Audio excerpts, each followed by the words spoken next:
Can I tell you a story? I'd like to tell you a story. This is the story of Gregory. He has no money and no job.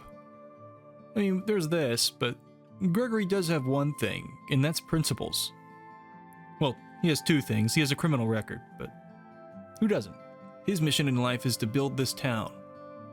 And you might be asking, why is Gregory trying to build a town?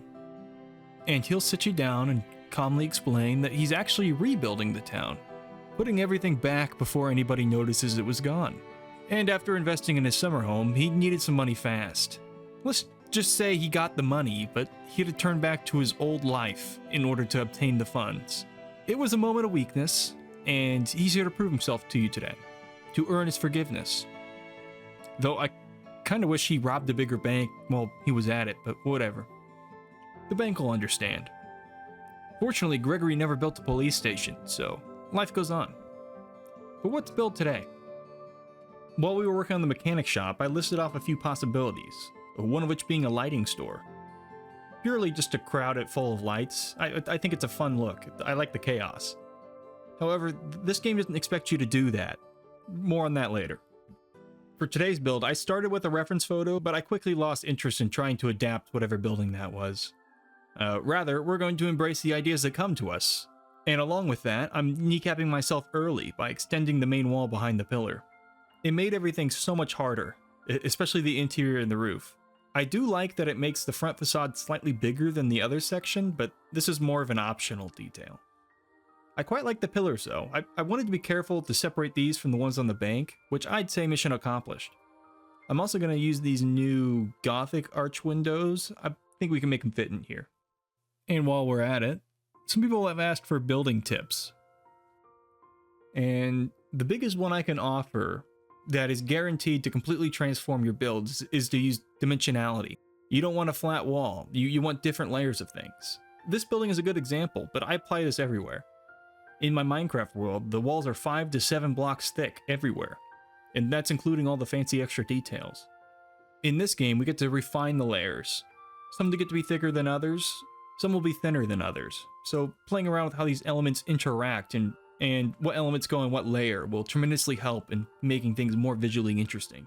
Though I wouldn't say it's more realistic to the extent I'm using it. Most buildings you see won't do this kind of stuff just because of the maintenance involved and the build cost. The idea here is to have two sides of the building, one having the main windows and the other having balconies. The issue I created for myself has come back to haunt me, however. We need to keep a wall here to accommodate the Gothic windows, but rather than figure that out now, I'm just going to move on. Let's work on the bay window. Yes, so the next floor will have a bay window, completely custom, since I don't like what the game offers and it won't be too hard. It's usually in the setup of things like this, I kneecap myself. This happened especially with the custom front windows on the Nupanu house, so I'm taking things slowly and carefully. And it's really just a matter of copying and pasting features. I opted to place the two side windows inside of each other just because I thought it was easier, and it leaves a similar result. Now, I mentioned it before, but I very much appreciate how this plot shows how far we've come, even in this short amount of time. Most of you are new to this channel, and it's a similar case there. Every video builds up a showcase of my own evolution, starting where I randomly decided to post things up to now, where I share my inner ramblings and 1 AM builds with you guys. But it makes me very appreciative of all the work I've done so far, seeing where I've come from and being able to evaluate myself. It's the same way with my writings. I used to write stories, in which I would jump in with a vague idea and just hammer it out for as long as I could, until I realized it was going in a direction I didn't like, and would begin serious rewrites, only to realize I was throwing anything at the wall hoping it would stick. So I put the pencil down for a few months, then do it all over again with a new story. I never stopped to evaluate myself. I never stopped to figure out why something worked or didn't work, where I was falling short. Eventually I'd had enough. I sat down and really dug through everything, and it's about as you'd expect. High school me did not know what he was doing, but I came out of it for the better. I'm obviously far from perfect, but that absolutely had an impact on my writing quality. I began to understand why stories were structured in the way they were, how to make meaningful character arcs, dialogue, and my personal biggest issue, being less overt in how things are revealed, embracing subtext. The reason I bring this up is what I said earlier.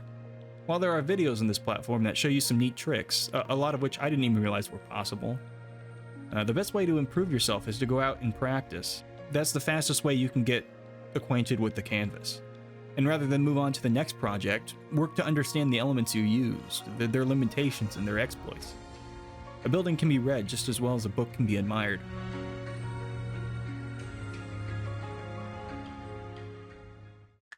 And from here, we're really just tweaking things that I thought were a bit annoying to my eyes. One thing I didn't fix, just because it wasn't noticeable, is that the awning supports don't reach the pillar. And you're welcome, you'll never unsee that. Now, for this build in particular, I have a hard time picking out my favorite detail. This one just has so much going for it. If I had to choose, I think the way the balconies are set up makes it for me. But all the arches, the pillars, the trim details, the new ornate fences, they look great. All of it just feels right to me. Probably the thing I'm least happy with are the windows in the far, far back of the building, but I didn't know what else to do with that section. But let's start with the interior. Normally I don't show this part, partially just because it's not really something I'm interested in, but decorating this store was especially fun for me. Remember, this is a lighting store. It'll be the brightest bulb of the town. Very convenient for people walking at night, and the neighbors. So here, we're going to be cluttered as possible. We want it to be a mess. We want lights to be everywhere.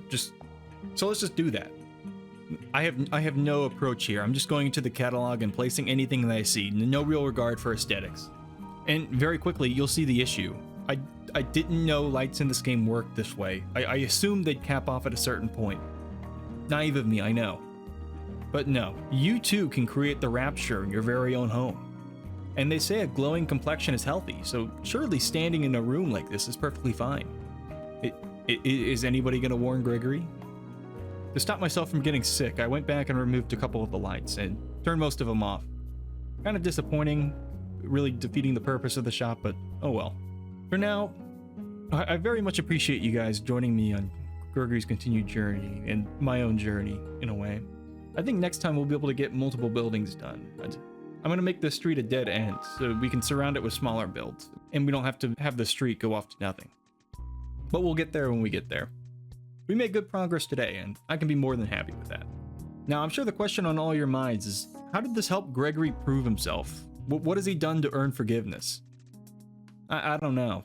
I don't know how this helps Gregory's case in any major way. Regardless, life continues. Now Gregory will abstain from crime. Probably. He did try to donate some money, but alas, it was not meant to be. For all of you who are new here, as well as those who have stuck around, welcome. Feel free to make suggestions for me in the comments. I've already got a few games lined up that I'll be trying for the first time. As for you, I hope you find the time and the motivation today to work on something you truly find meaningful. If you were walking over a plane with the honest desire to make progress, and you found yourself further back from when you started, then it would be a hopeless business. But as you are clambering up a steep precipice, as steep, say, as yourself seen from below, your backward slips may only be caused, after all, by the lie of the land, and you must not despair.